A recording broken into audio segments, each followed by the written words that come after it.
Hello. Hey, everybody. As promised, I am here with you answering questions about Guardians of the Galaxy Volume 2. I'm James Gunn. I'm the writer and director of Guardians of the Galaxy Volume 2 and also Volume 1. And I thought I've been waiting to answer questions too in-depth about the movie because I don't want to give away spoilers. And as you know, there are a lot of things in this movie that are spoilers. And so I didn't want to give everything away before it opened up in Japan this weekend. But now that it's opened up in Japan, this is for people who really want to know things about the insides of the making of the film, what happened, what does something mean, what does something not mean, et cetera, et cetera. So if you haven't seen the movie and you don't want to be spoiled, please don't watch the rest of this Q&A session. Just hold on and wait to watch it later at some other time. All right.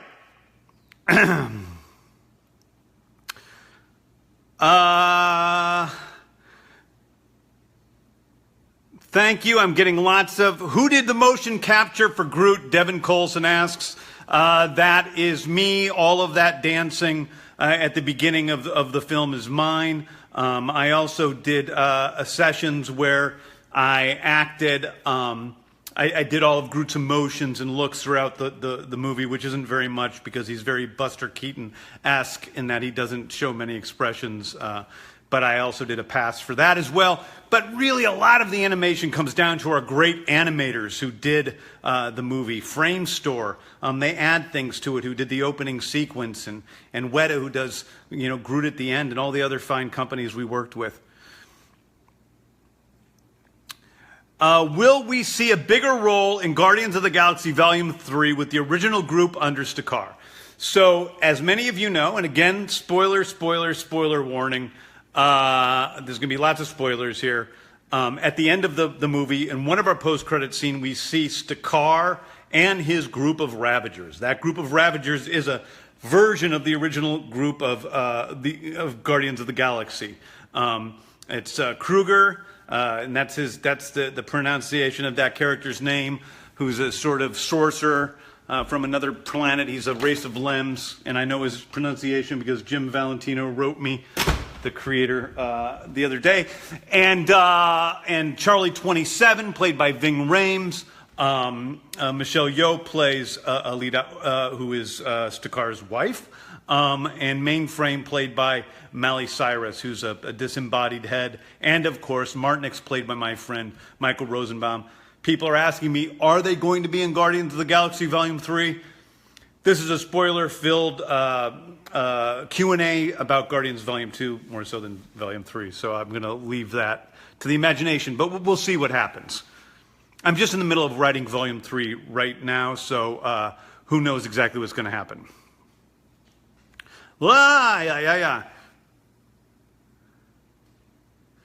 George Harrison was a writer who would talk about the flaws of self-importance. Did he have any influence on using his music on Ego's Planet? I mean, listen, I just love George Harrison. That's one of my favorite albums of all time. I think he's amazing, and I think the song is perfect. I think that it reflects on a lot of George Harrison's spiritual beliefs, and strangely, Ego's origin story is sort of, has some elements of Hindu creation myths in it. So I liked that song for that reason, more so than George Harrison's writings outside of that song.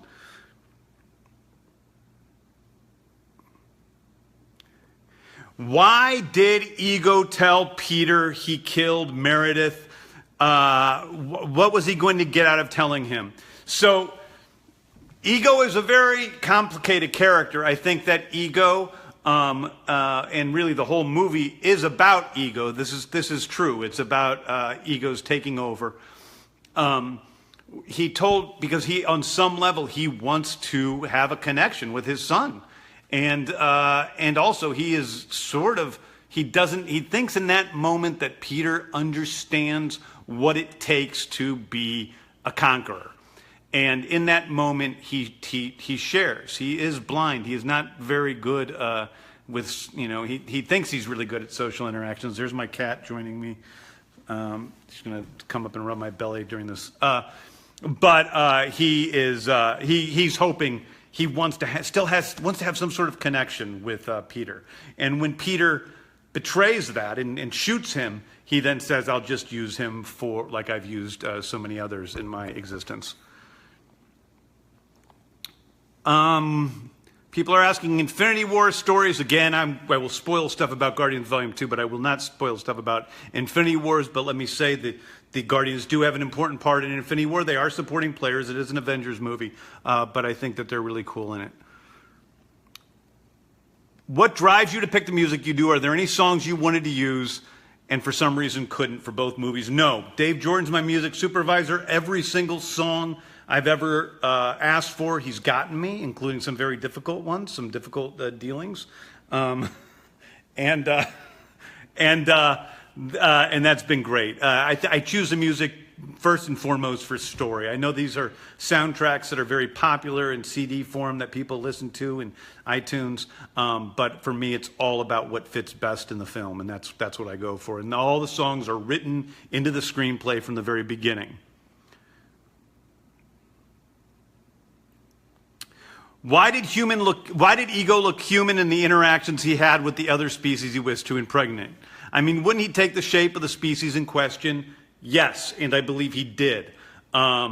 This is getting pretty in-depth, but I believe that when Ego is showing Peter those statues are created for Peter, so that he wasn't, for instance, when Ego made love to a turtle creature, which we see in the background, him, sort of smooching with the turtle creature. He was probably in the shape of a turtle creature when he went to that planet. But for the sake of storytelling, both our storytelling with the audience and Ego's storytelling to Peter, we made him look human in those situations. I found that in telling Ego's story, it's not that complicated of a story, but it gets complicated very easily. So I like to keep things as simple as possible.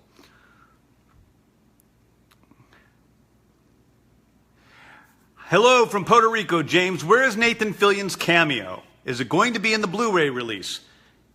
Here is the thing. There is no Nathan Fillion cameo, and there never was a Nathan Fillion cameo. What happened was we had in the scene where Ego's life form starts destroying St. Charles, Missouri. We had a theater that said, it was a little Easter egg. There were tons of Easter eggs on that street, which I'll post at some point, because a lot of them didn't make the movie. But one of the Easter eggs was on a theater. It said Simon Williams Film Festival. Simon Williams, as you Marvel fans might know, is Wonder Man in the comics.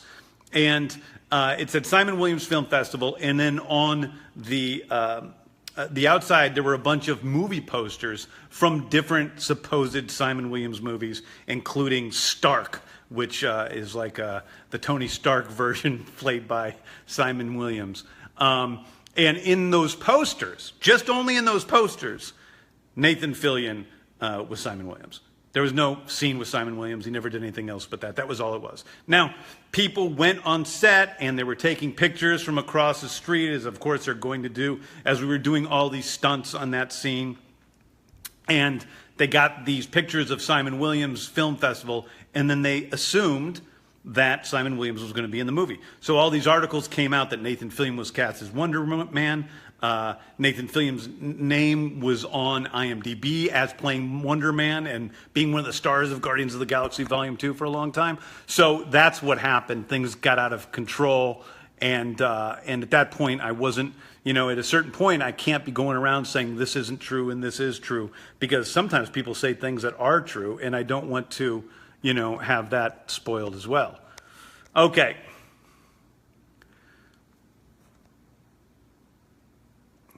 Do the colors you pick for the scenes have meaning, or are they just aesthetics? Can you give some of the meanings away? Well, I wouldn't say necessarily meaning. The one thing, a lot of times in the Guardians movies, especially in the first Guardians movie, yellow is life. And the color yellow is an incredibly important color in the Guardians of the Galaxy. But in the second film, Really, the colors have more to do with mood, and as some of you know, I pick swatches after I write the screenplay. I pick swatches for each scene of what colors will be in that scene, and they were much more specific and even simple colors in the second movie, even though it seems much more colorful and much more bursting than the first film. There were actually fewer colors in it because we just kind of went all full-on candy store in the first movie. And in the second movie, we chose colors very specifically. And I want those stories in and of themselves to tell a story. If you can look at those color swatches on a wall, I want that to tell a story as well as the screenplay. Oh my God, so many questions. I'm so sorry, guys. You know.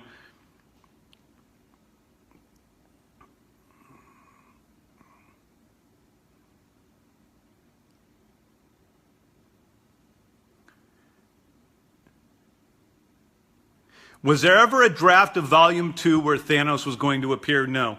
I never put Thanos in Volume 2. I think Thanos is going to get plenty of screen time in the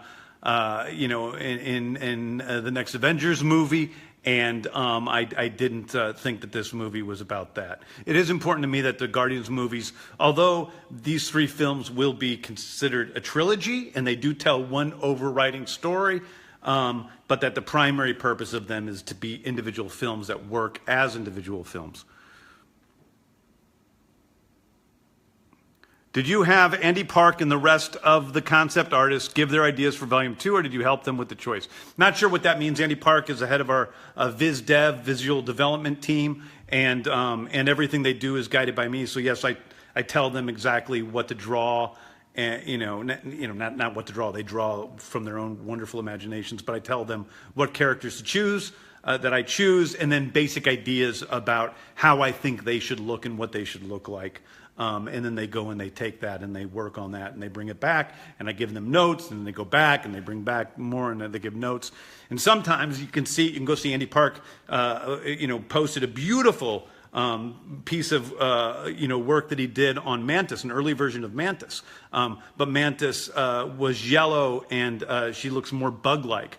But we tried it out in prosthetics and it didn't work. Sometimes you have a painting that looks beautiful, and I see this all the time when people post their original art for the concept artist, that people go, oh my God, that looks amazing. Well, it does look amazing because it defies gravity. It's not on a real human's face.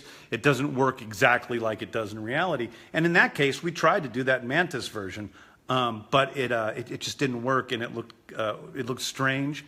And what happens is when you're using a person's real face and you have partial appliances on it, it gets a little old sometimes because it looks exactly like it is. Like you're using a human being's face and then having appliances here or appliances here or appliances here, like, so many characters have looked like for so many years, and it gets boring to me.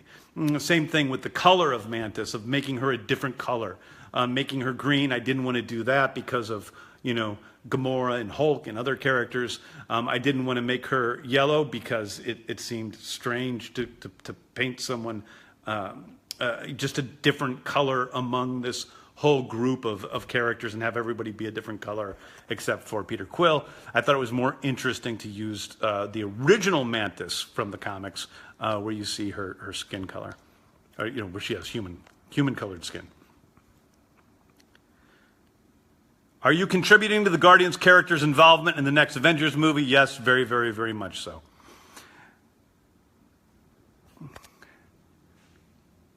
Was there ever talk of Robert Downey Jr. making a cameo as Tony Stark? No, there was not.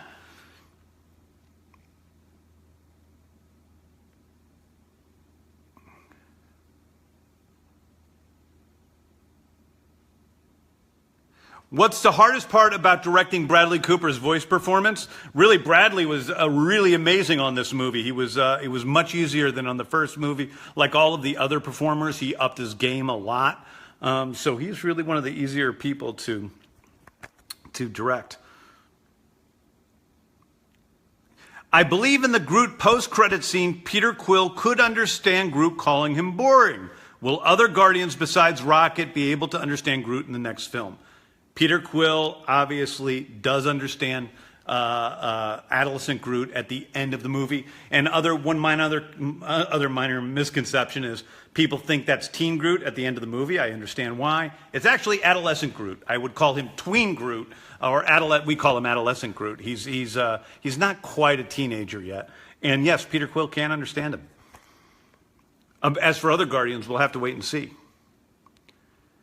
Is my brother going to have a larger role in the future as Kraglin? He did a kick-ass job in Volume 2. He's amazing. Sean's incredible in the film, especially his salute at the end I love. Yeah, Kraglin will continue to have a big role in the Guardians movies.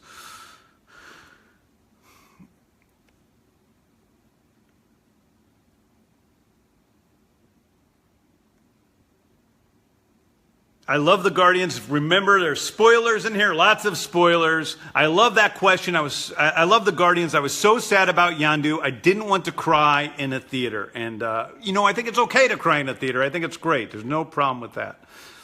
I get weepy every time that happens. There's a couple of things in the movie that make me weepy. When Yondu dies and touches his son's face, I get weepy when at the end of the movie you can see when Gamora hugs Nebula and you just see her little Nebula's hand just kind of reach around and sort of hug her back for just a moment. You realize that's probably the closest she's ever known to an embrace in her entire life, or at least since she was a baby. And then at the end with the fireworks and the Rocket's reaction to that.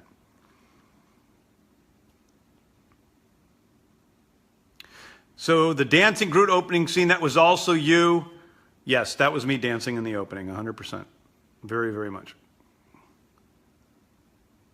Did getting to know the actors impact the way you wrote the characters? Absolutely it did. I wrote Peter Quill. I wrote them all differently because I knew the actors. Some of it was a little bit tailored to the actor. I found that, Dave Bautista talked a lot like a thesaurus in the first film, and that didn't totally suit his performance style, which was so rough and ready and raw and funny. And so I simplified the way he talked a little bit. And the rest of the characters, I just kind of wrote for them. I would laugh really hard when Draft would do his big laugh in the first movie, which just came out of nowhere for me.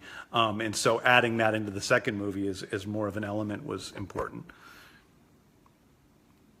How did you decide to have Ego as Peter's father and not Jason like in the comics?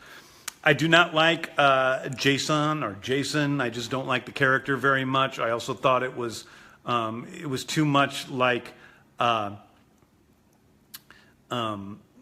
Star Wars thing because of the royalty and all of that. I knew before I started the first movie who the basics of Peter's father were. I knew that he was a celestial being who was up to absolutely no good, that he could appear as a being of light, and that he had tricked Yondu into delivering his children to him. And when Yondu found out what was occurring, he kept Peter Quill. That is something that, and also that, and so those are kind of the essentials that I knew. I actually knew all those things before I knew that it was going to be Ego. It wasn't until a little bit later that I thought what Marvel character could fit those requirements and be that character, and to me it was Ego. So I just thought it was a much more out there, crazy, interesting idea than just being some sort of king that wears looks like a Navy uniform. Yeah, that's probably negative. I'm sorry. Will you or Sean be joining Michael Rooker at Salt Lake Comic-Con? I don't know. Maybe Sean is. I don't know. What was the decision process for choosing Stakar, Alita, Charlie 27, Mainframe, Kruger, and Martin X as the original Guardians? It really was just, that was the only post-credit scene, I think, that was written after I had shot the rest of the movie. I shot that in post. I woke up one morning and I was thinking, oh my God, I would love to see those guys together at the end of the movie, sort of forming an even more messed up screwy version of the Guardians who are even less heroic than the Guardians are, and that are also even weirder. And so I think I think that Alita is not so Charlie 27 is obvious, Martinix is obvious. They were two of the original Guardians of the Galaxy. Alita, I thought, was an interesting character. Mainframe is male. I thought she could be very interesting as this big, tough, this robot head that could go and do on a lot of other things, and but it talks like like Miley Cyrus.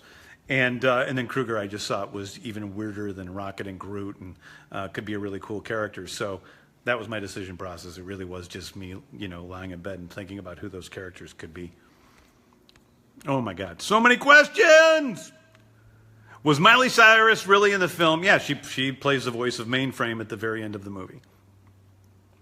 Anyone know how to change IMDb to be the right people? Because there's a bunch of people that are listed in IMDb that are not in the movie.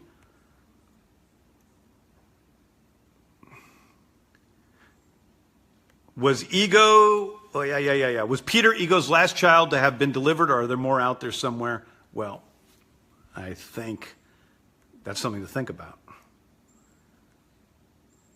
I just got home from seeing the film with my son. Best Mother's Day ever, Larissa says. Thank you. Happy Mother's Day to all the moms out there. I'm doing this on Mother's Day. Very strange.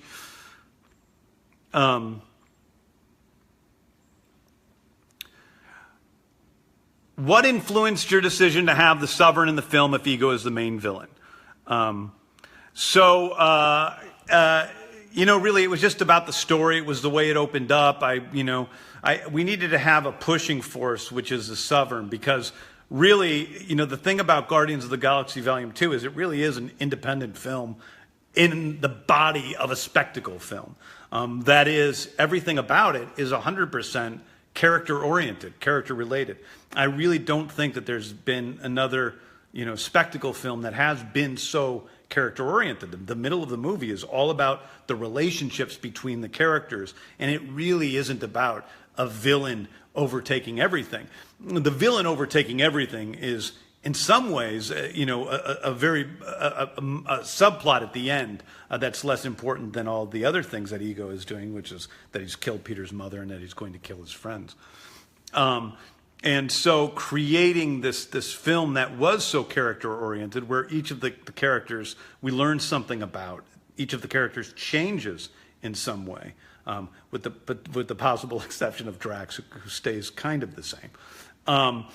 Each of the characters changes. I needed to focus on that, and so I needed to have some exterior force that was pushing us forward at least a little bit into the adventure, and that is what Elizabeth Debicki as Aisha, who I love, that's her purpose. I also do love the character of Adam Warlock, and in my original draft of the movie, Adam Warlock was a major character.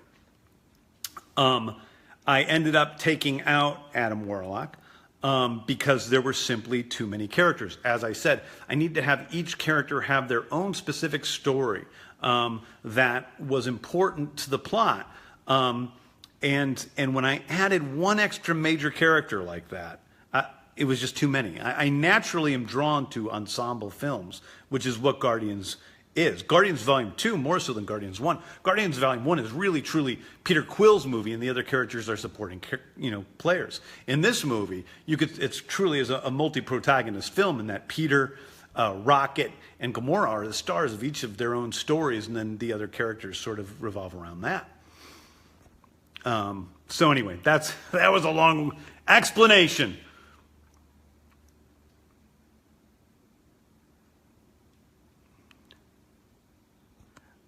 In Volume 1, Nebula tells Gamora that of their siblings, she hated her the least. Are we going to meet the other siblings in Volume 3? Well, again, that's a Volume 3 spoiler, but I think it's a great thing to point out.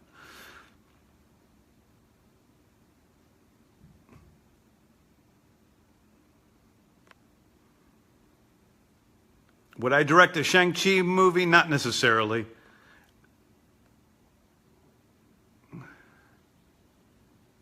Guardians 2 was the first movie in the MCU which had such emotions. Yeah, I think that emotions were what this movie is about. I think that it is about, these characters who are all broken angels and don't have any way of communicating with each other. I relate to the movie very, very much in that way. It's a very personal film in that way, and that I can have a difficulty relating to other people. Will there be a romance between Mantis and Drax?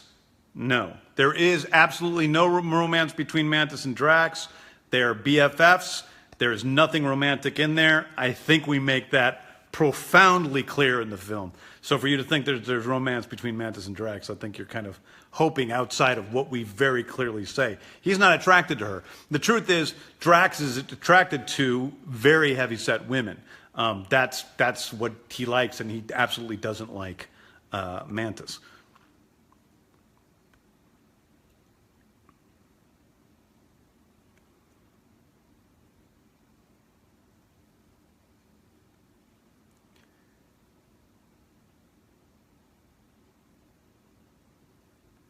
In the highly emotional ending, did you think a joke from Drax was an important buffer? Asked Paul. I don't think of it like that. I mean, listen, it's a thing in the Guardians movies that we have a bunch of really emotional stuff happening and then something funny happens. That's a Guardians movie. It's also probably just my natural way of being. I'm very emotional, but then, I cover it all up with a joke.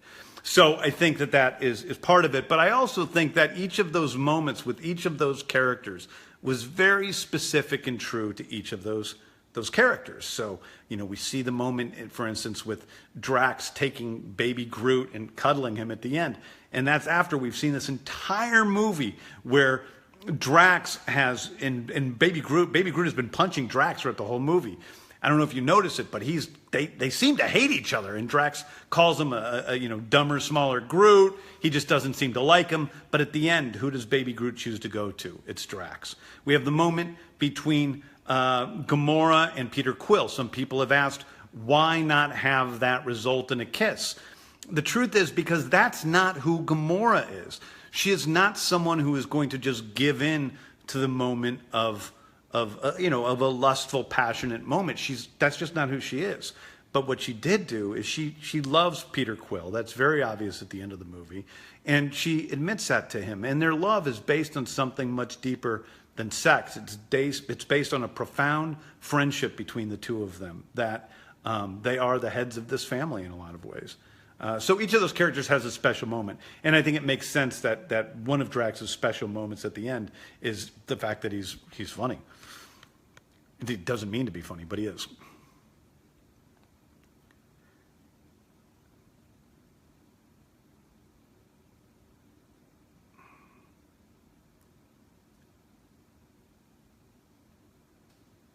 Why does Ego have to kill his offspring that don't have the light? Simply because he's covering up his tracks. He doesn't want people to know what's going on.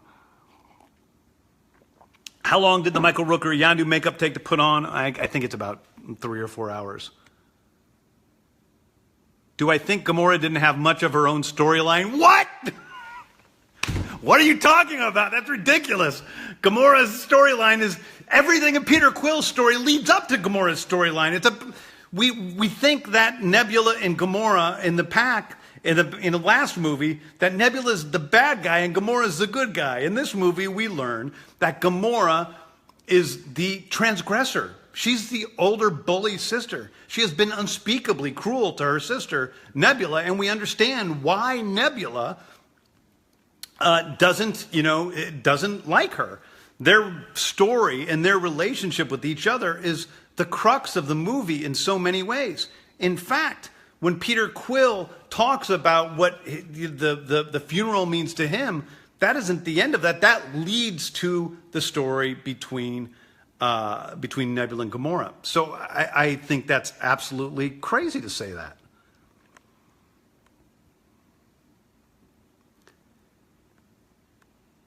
Any special effect that didn't come out the way you wanted or took too many passes and nearly drove you crazy?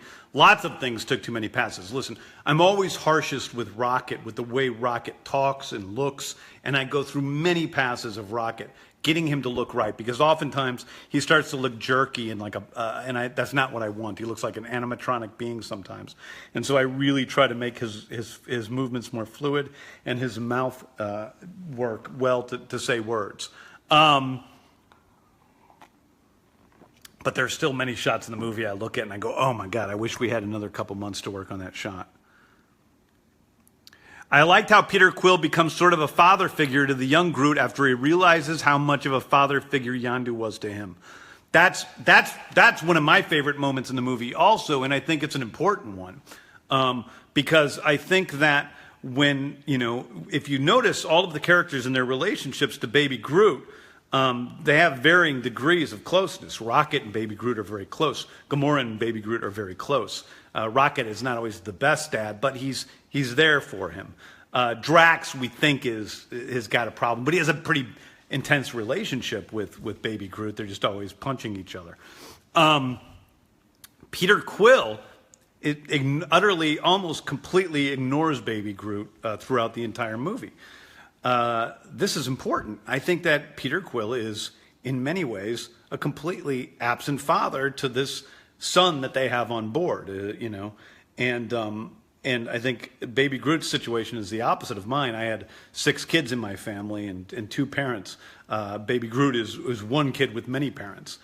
And so I think at the end of the film, Peter Quill gets this Zune from Yondu, and he sits down to play it, and he's going to have a self-reflective moment for himself, like he did at the end of the first movie with his mother. The first movie's about mothers, the second movie's about fathers.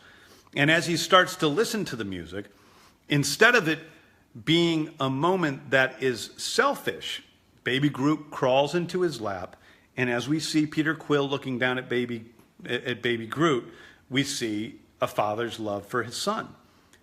And it is a very unselfish moment on the part of Peter Quill, where a moment that was completely about him and his relationship to his father now becomes about his son and passing it on to the next generation and being a part of that.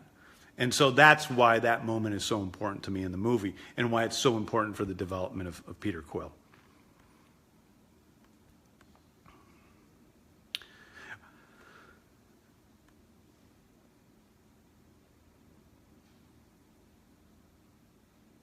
I really think the Guardians movie should have had Baby Groot and Pot for some of the movie and growing to full-size Groot like in the Disney Ultimate Spider-Man series. Well, I am sorry. I don't even know what that is, first of all. But Baby Groot is much different in the MCU, and everyone has ideas about what they think they should do differently. But, you can write your own movies, guys.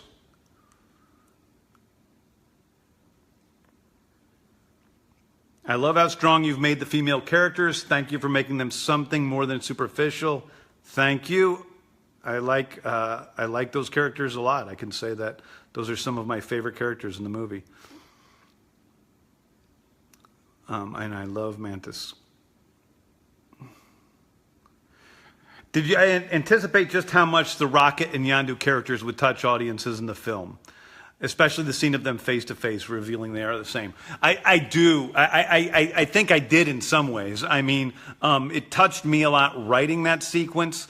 I think that Rocket is someone who hasn't had any parental influence whatsoever, and I think Yondu serves that purpose for him. I think that their relationship in the movie is an incredibly profound one and a deep one. I wrote that scene, and it was hard to direct. Actually, it was something where I had to keep pushing Rooker harder and harder and harder and harder. But I think it ended up being probably the best acting performance in the movie in that scene. He's really truly amazing in the film.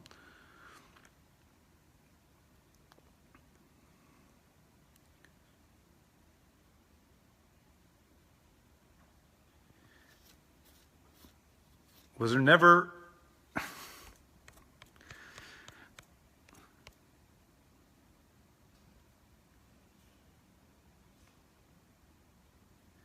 Am I going to allow Michael Rooker on set for Volume 3? Sure, I'll allow him back to come and visit. In fact, he wanted to come over here today. He's been texting me a lot before this and surprise you guys, but it was getting too late for him to come over.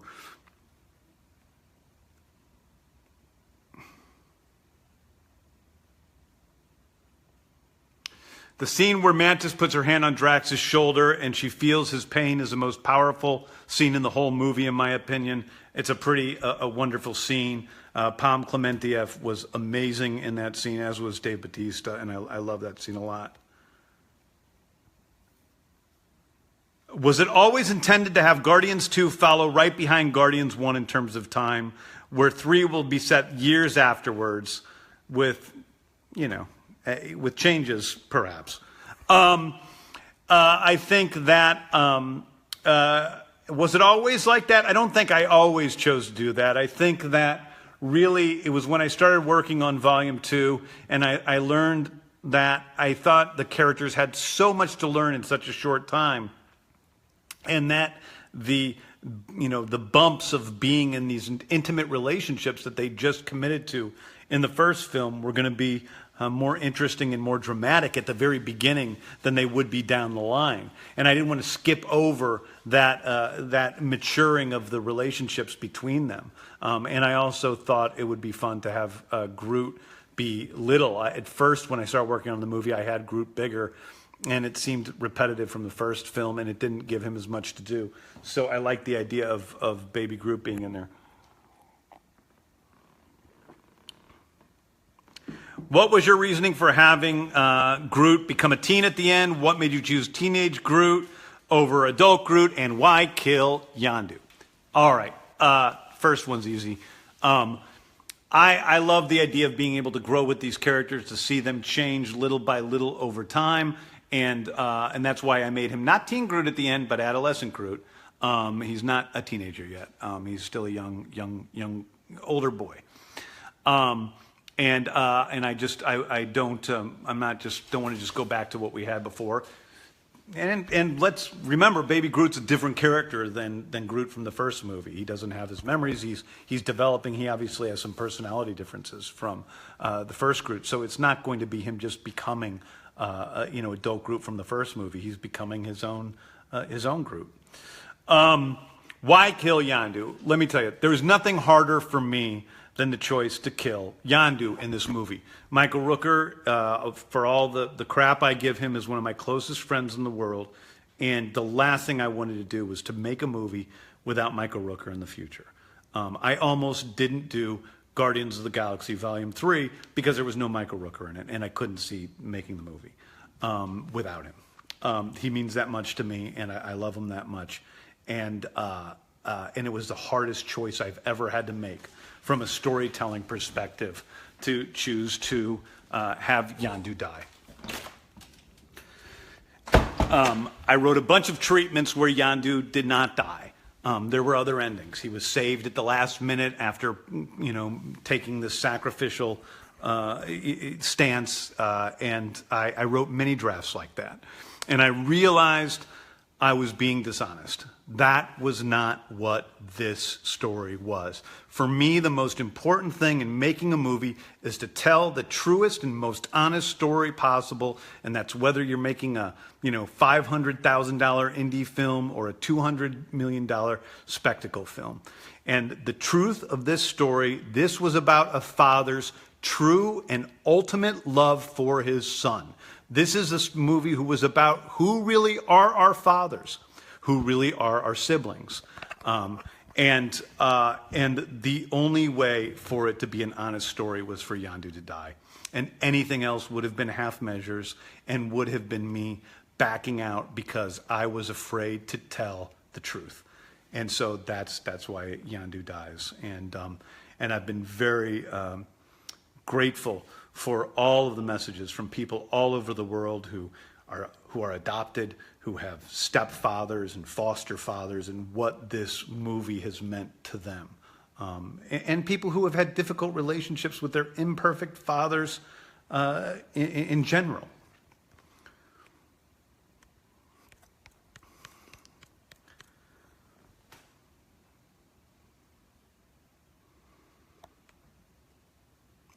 Is it safe to say the original Groot actually did die? Yes, in some ways, yes, yes, yes.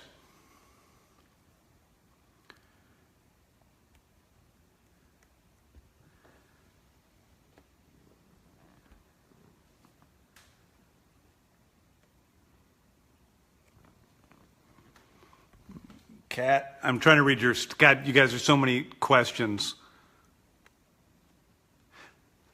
The scene around Rocket and Yondu jumping around in space is one of the funniest and trippiest scenes that I have had the pleasure of seeing in IMAX. I agree. I think that scene is hilarious.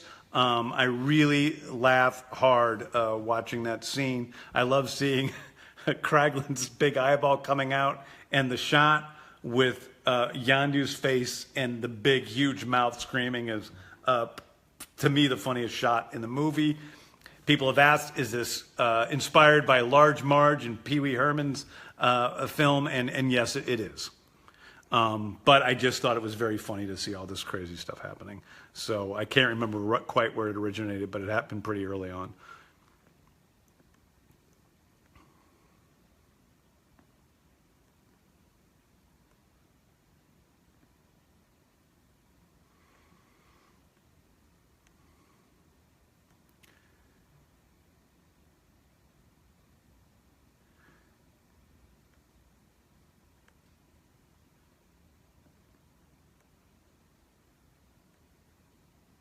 Are there any big moments you were hoping to add that weren't able to make the cut for whatever reason? I think besides cutting Adam Warlock from the movie, there were no real big moments that didn't make the cut.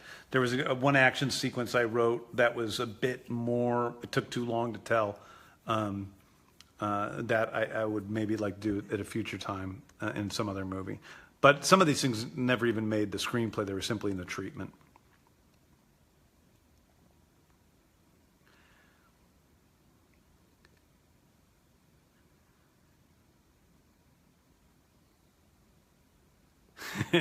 Is Rooker, are you out there?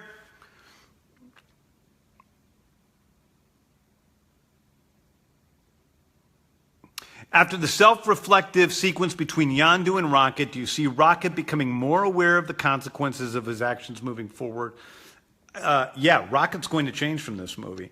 And I think that we still, there's a lot of growth that needs to happen in Rocket. He's an incredibly damaged character who doesn't know how to take in any sort of affection. And although he's learned in small doses to be able to love these people around him, he's not really a hero in the same way some of the other characters, in the way Gamora or Quill are. He really is, he has love for his friends, but it's not so much for the greater world or universe or galaxy.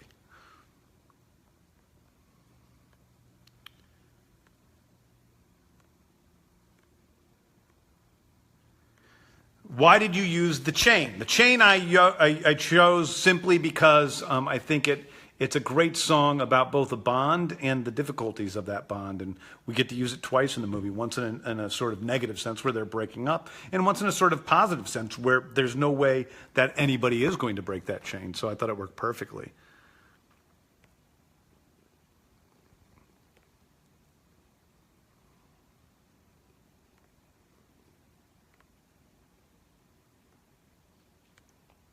Yeah, I think it's also important to add that Adam Warlock will not be in Infinity Wars. That is a spoiler for Adam. At the end, we are teasing Adam Warlock.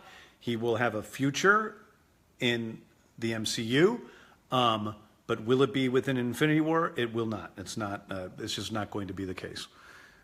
They made me promise to spread the word on that when I added Adam Warlock to the end of the movie. So that people aren't expecting him in Infinity War. So spread the word so there's no people letting down with expectations.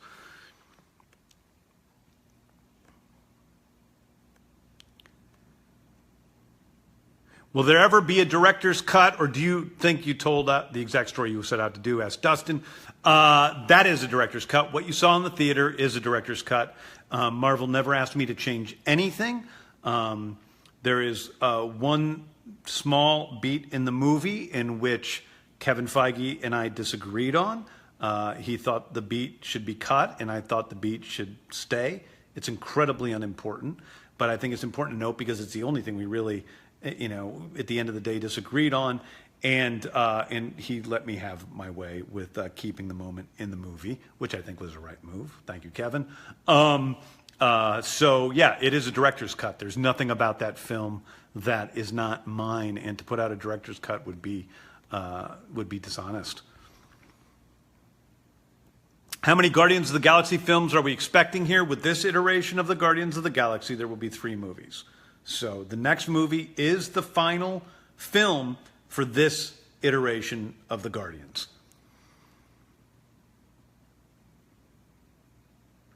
Marvel characters don't tend to stay dead for long, so will Yondu make a comeback? No. Yondu is dead. And I think it's very important that in these movies that there are stakes within the films. I am not into this old school way of doing things where you kill characters and then you bring them back and then you kill them again and you bring them back and their deaths mean nothing. Yondu is dead.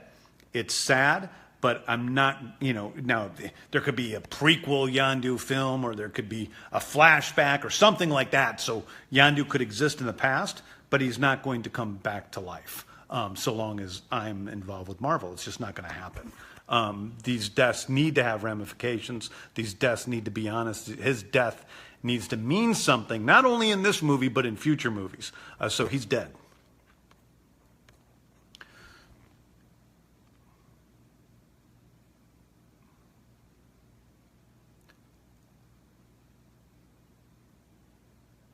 What did I forget to film during Peter's eulogy to Yondu and had to shoot the next day? Okay, so I didn't forget to shoot anything. The question has to do with this. I shot Chris Pratt's eulogy speech at the end of the movie. Chris did a great job. He did exactly what I directed him to do. I went home that night and I thought, there's something not right about the eulogy. And I realized he wasn't ravaged enough. He wasn't distraught. I think I kind of thought of directing the scene as if he was giving a eulogy at a regular funeral, like, a week or 2 weeks after the person died. And you know how people are like at those funerals. They keep things together and then they start to crack. And that's more how the eulogy was delivered. But I realized that his father had just died out in space, probably a couple of hours ago. And that's when this funeral was taking place. And so he's destroyed. And I went back in and I told Chris that I wanted to shoot the scene again, which was a terrible conversation to have because he worked really hard on the scene. And it was emotionally wearing for him to do it. And it was a lot of dialogue. But I had to say, Chris, I really think that we need to do the speech again. So the next day I went back, or 2 days later or whatever, I went and I reshot the whole speech with Chris. And he did some of the best acting, if not the best acting I've ever seen him do on film. So I'm really happy that I did that. And by that same, there's a similar story I can tell you about Sylvester Stallone. And I went over to Sylvester Stallone's house the other night. We hung out, we talked about movies, we watched some of Rambo together, and talked about that.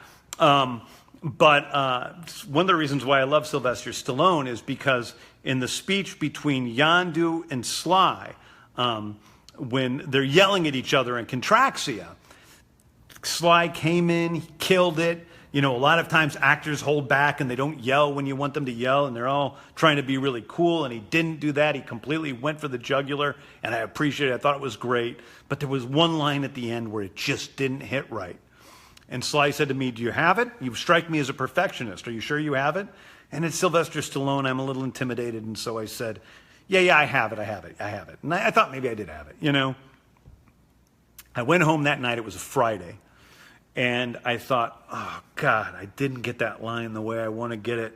I have to reshoot Sylvester Stallone. I have to ask him on Monday to reshoot a scene. Sylvester Stallone, the person who is an icon to me more than any actor I've ever worked with before, because I, loved him when I was a kid, and I was dreading this moment of having to call talk to Sly on Monday morning and say, can we just reshoot this one line from the scene we already did? And I didn't want to have to do it. Sunday morning, Saturday passes, I'm all worked up. Sunday morning, my phone rings at 10 a.m. It's an unlisted number. I answer it. Hey, James, it's Sly. And he said to me, something that felt off about that last line in that scene we shot on Friday. I was wondering if you could do me a favor and if we could reshoot the scene or reshoot the line. And I, played dumb, and I said, okay, Sly, if you want to. So that is the reason to me that Sylvester Stallone is Sylvester Stallone. He didn't become an icon by accident. It's because he knows exactly, he has a feeling about what works and what doesn't, and that was where he really came through. And it's great to know that an actor or any sort of person that you're working with has your back like that. And so Sly didn't even know. So I went and I reshot it the next day. It was awesome. And Sly didn't even know until Tuesday night that I had done that, that I was going to reshoot it anyway. Oh no, let's see. Oh my gosh.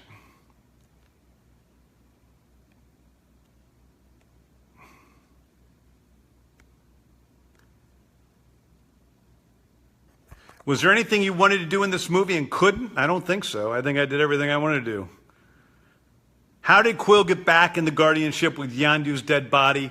Rocket and Drax came out in spacesuits and got them shortly after they died.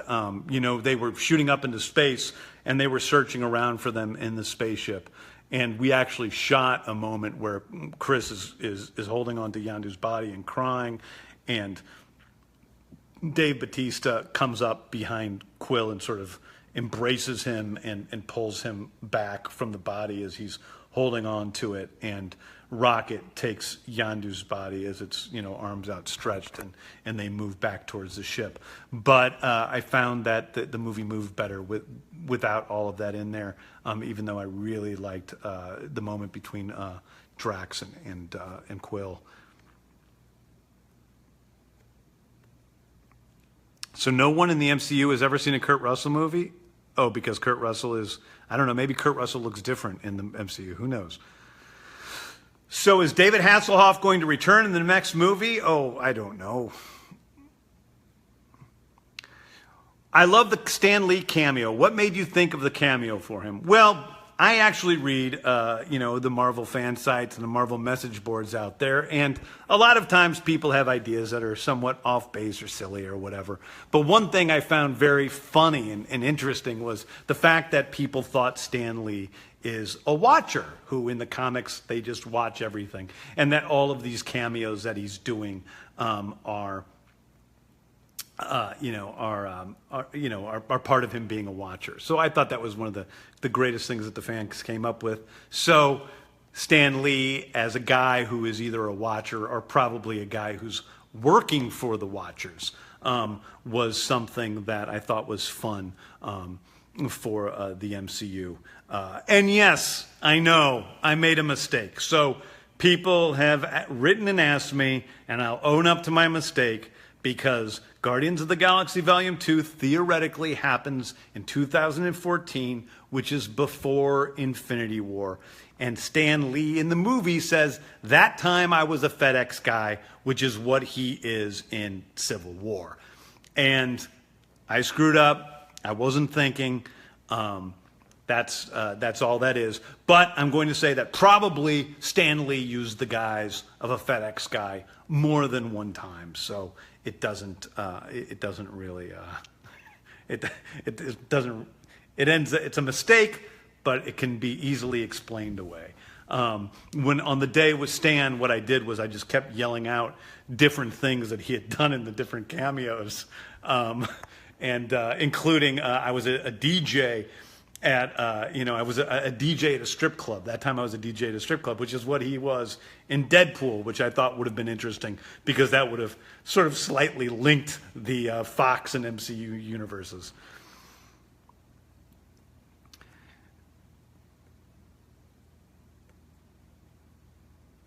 What made me think of all those multiple scenes at the end? I just I know that you guys like the multiple scenes. I love the fact that we can get people to sit through the credits. So doing a bunch of them was fun to me. They're all little footnotes. I find that fun, and I just thought it was fun. In the scene on Contraxia, when they roll out the blue carpet, was it supposed to get stuck like that, or did you just keep filming through? No, it definitely was in the script that it got stuck. That was a lot of different angles on something.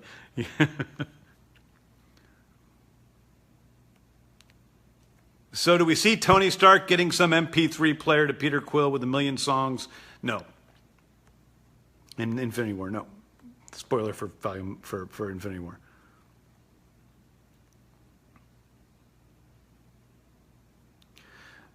The tree retains memory despite its loss of appendages. Right? Why did Groot lose his memory?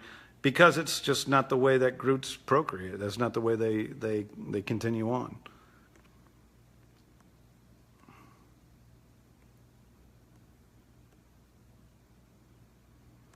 Is Ego's essence still alive on other planets? It's definitely not alive on other planets. It's gone. It died on all those other planets.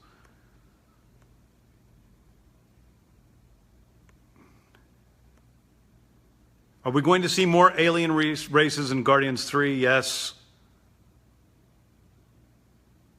Did I intentionally take the batteries off the bomb in some trailers to avoid spoilers, or were they unfinished special effects?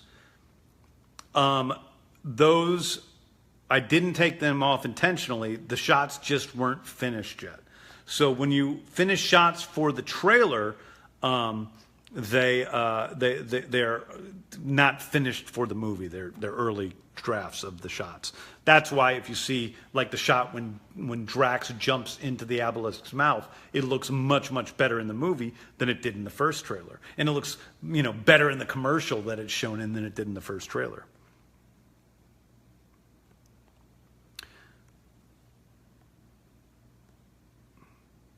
If Marvel had full movie rights to all of its characters, specifically Galactus and Silver Surfer, would the Guardians movies have changed at all?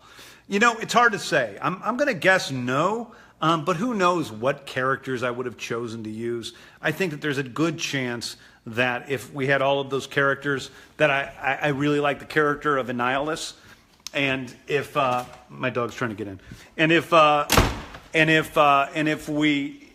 a chance that I would have done Annihilus as a villain in one of the movies.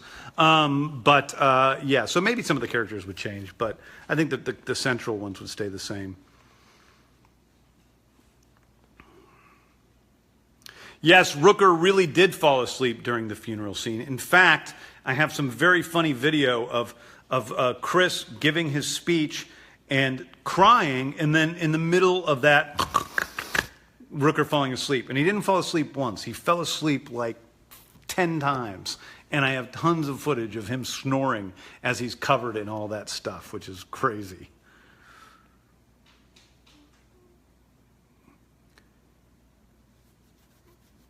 What are the 4 movies worth of Stan Lee cameos you filmed? That isn't what I filmed. I filmed 3 Stan Lee cameos.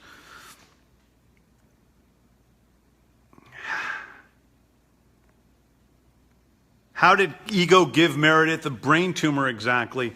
Ego has a certain amount of control over the molecules, which is explained in the movie, and that's exactly how he gave her cancer.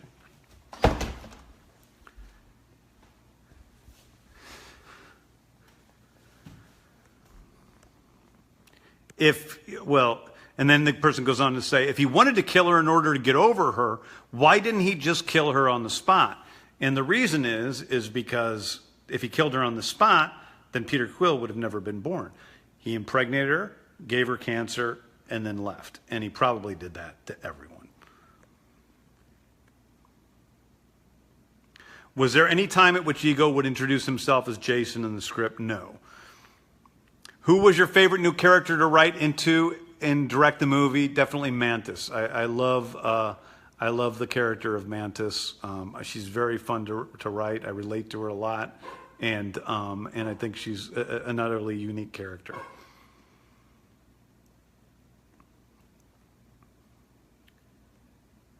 Are you happy you might have helped Microsoft finally sell some Zunes? I don't think they're producing Zunes anymore, and I don't think Microsoft wanted us to bring up Zunes. In fact, I know they didn't, because we told them that we were going to put the Zune in the movie, and they just wanted to stay away as far from us as possible. When Volume 3 comes out, will we see the soundtrack not being released on cassette? Would love it released on Zune. Okay, that would be weird, but yeah. Okay, you know, it's pretty funny because I have actually, I think for Rainforest Trust, and they don't know this, I'm going to auction off a Zune.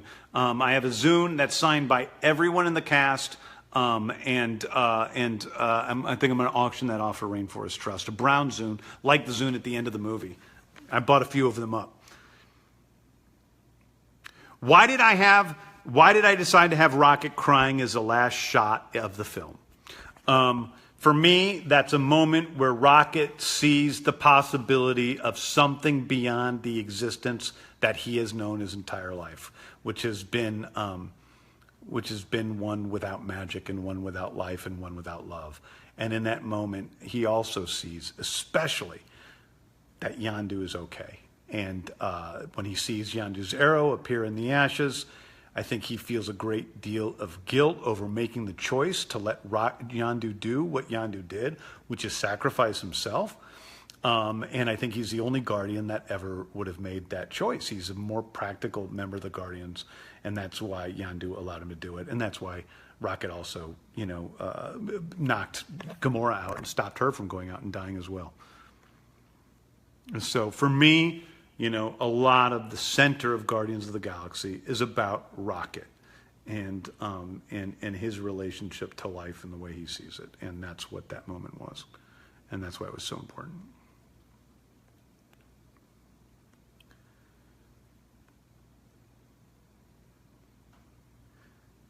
Might I add that the credits for this film were the most entertaining ending credits I've ever sat through. The 80s album cover art style was so awesome to look at. That was Swarovski. They did that. That was I love those ending credits. I think it's great that you know, Marvel allowed us to make ending credits that were, you know, more expensive than just the usual scroll, and that were something, you know, that were interesting to watch throughout. And yes, for many people who have asked, of all the different people dancing in the end credits, yes, one of them is Grandpa Quill, and yes, one of them is Jeff Goldblum, who will be seen in Thor Ragnarok. Also, another little moment is, if you notice in the movie, that there is, Grandpa Quill appears in the film. He's driving a Ford as it is smashed and almost destroyed by the wave, but it isn't quite destroyed. It's Greg Henry, my old friend in old man makeup, and I'm not sure that's the last that we have seen of Grandpa Quill.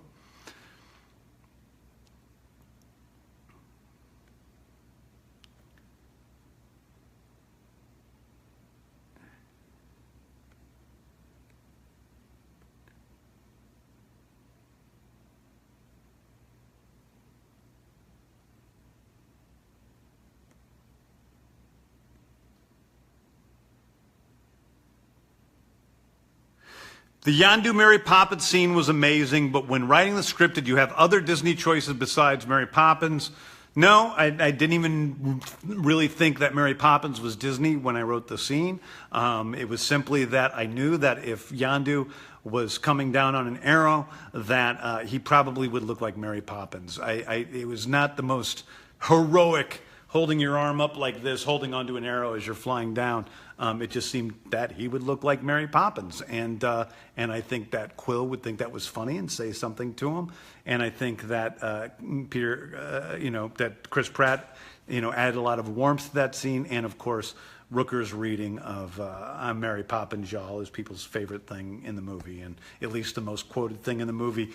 I have a bunch of outtakes of him saying, I'm Mary Poppins, followed by a billion different things, including a lot of really terrible curse words. But it's very, very funny if you watch them all in a row, and I hope that they appear on the Blu-ray like I asked them to put them on there.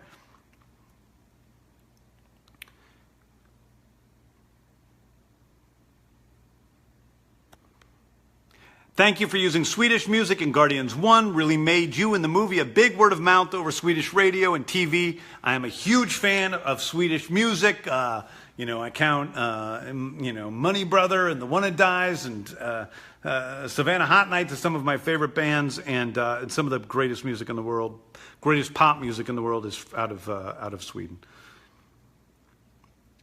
Any chances of seeing Cosmo or a Bug in future movies? Of course. I mean, listen, you saw little nods to Howard and Cosmo at the end. Those are two characters I like a lot. I, of course, like animals, so of course I like Cosmo. I have a lot of say, yes, in Infinity War.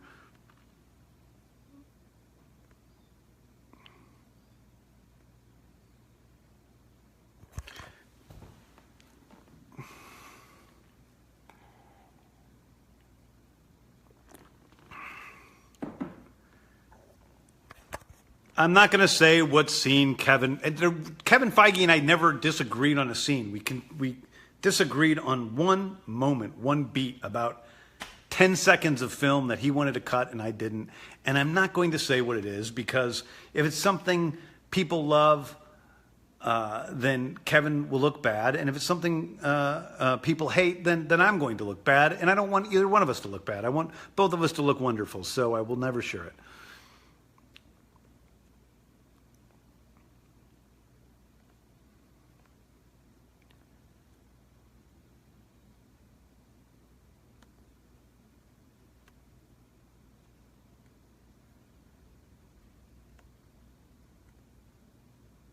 How does Peter understand Teen Groot at the end of the film? Not Teen Groot, again, it's adolescent Groot or tween Groot. Either one is acceptable. He's not yet a teenager. He's literally not a teenager, but he's also not really a teenager in terms of his development. I don't know. I think that we need to think about that a little bit. I know why he understands them, but I think that there's a reason for it. Any possibility Robert Downey Jr. will star in Guardians of the Galaxy Volume 3? No.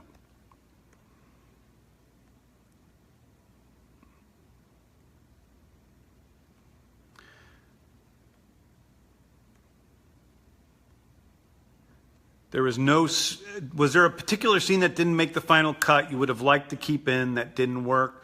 There's one scene I actually liked, and we didn't cut many scenes out of the movie. I mean, pretty much because the screenplay was pretty tight early on, it just kind of stayed from beginning to end what it is.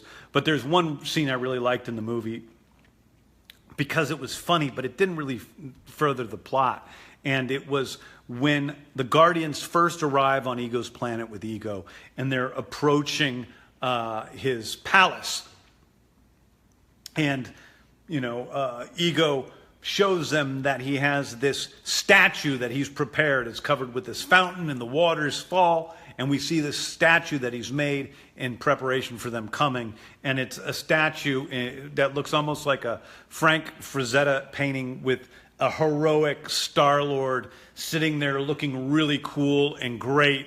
But obviously, over the telephone game of the universe, the rest of the Guardians look really pretty terrible. So Gamora's like this buxom woman, like holding on to his leg, looking up at him lovingly. And somehow Drax and Rocket have become he's gotten them confused, and they've been one thing. So there's like a little Drax standing on his shoulder with a raccoon tail, and then Groot looks like a large Brussels sprouts, and that's what they see. And Peter Quill thinks this is the greatest statue, and everyone else is not very impressed by it.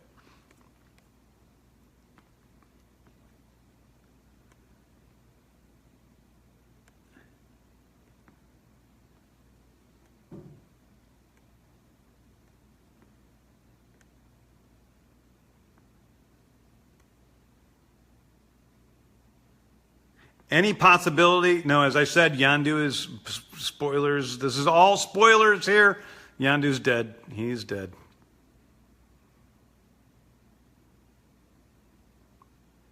Don't you think Groot was useless in the movie? He saved the universe. He saved the entire universe. How was he useless? I don't understand.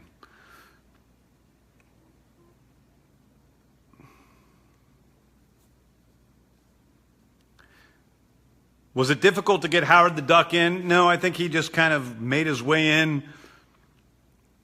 Also, I felt the Pac-Man bit was a risk that paid off in a big way. Was that scene hard to convince people to get in the movie? No.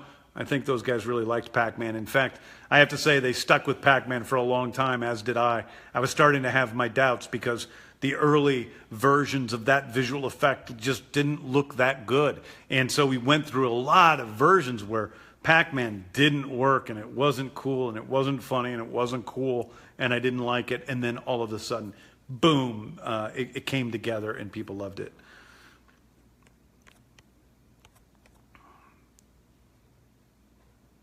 How do you figure out a soundtrack for a movie like Guardians? As you write or in post, it's all written into the screenplay. Can we expect the statue scene on Blu-ray? Yes, I think that will be on Blu-ray. But it's not going to have very good effects.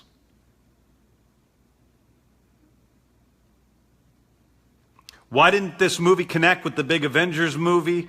Because this movie is about itself, and it's about the Guardians, and it's not about setting up an Avengers movie.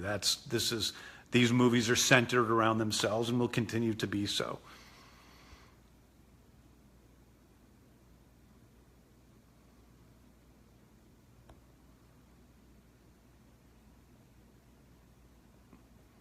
Is there anything you wish you would have not cut in hindsight? No, I don't think so. I mean, there might be moments or beats or a look or a joke, but definitely nothing, it's pretty, everything in there is kind of necessary.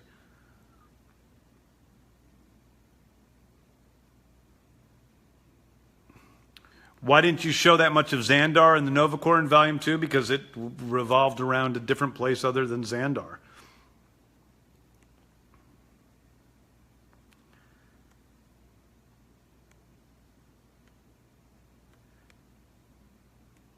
I would have loved to see a little bit of those features again, since those are some of the features that made us fans love the first movie. But practically, that's not true. That really isn't the people's favorite location from the first movie. People's favorite location from the first movie would have been, nowhere in some of the other places, less than Xandar.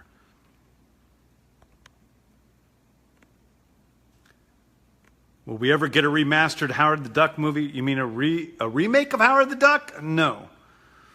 I mean, there could someday be a Howard the Duck movie. Remastered Howard the Duck, you mean I don't know what you mean by that.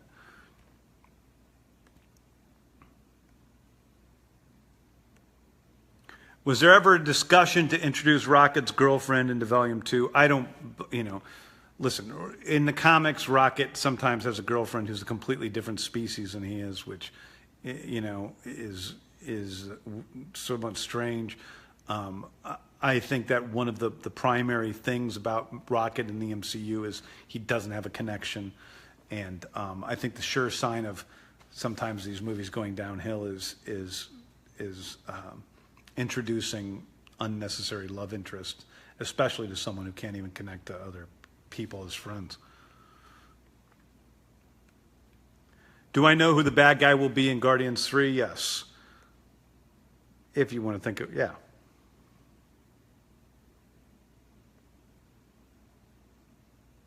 Yondu didn't look like the best father figure in the first movie. Well, how come he changes so much? I don't know how much he really changes. I mean, how much, I think a lot of the stuff in Volume 2 isn't stuff that is changing. It's stuff that was true all along. The relationship between Nebula and Gamora, a lot of that stuff between them has been true all along.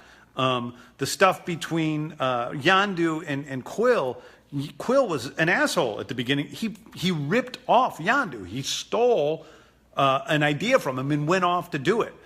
So Quill's not the best son in the world either. And there's a lot of things that are probably, through a character's perspective. We see things through the perspective of Peter Quill. But we also see very clearly in the first movie that Yondu, in a moment, when he takes that orb from Quill at the end of the movie, we know that Yondu knows that's not the stone. He knows it. And Michael Rooker plays that brilliantly. And when he goes back on the ship and he opens it up, he can't open that. If there's a power stone in there, if he opened it up, it would destroy him.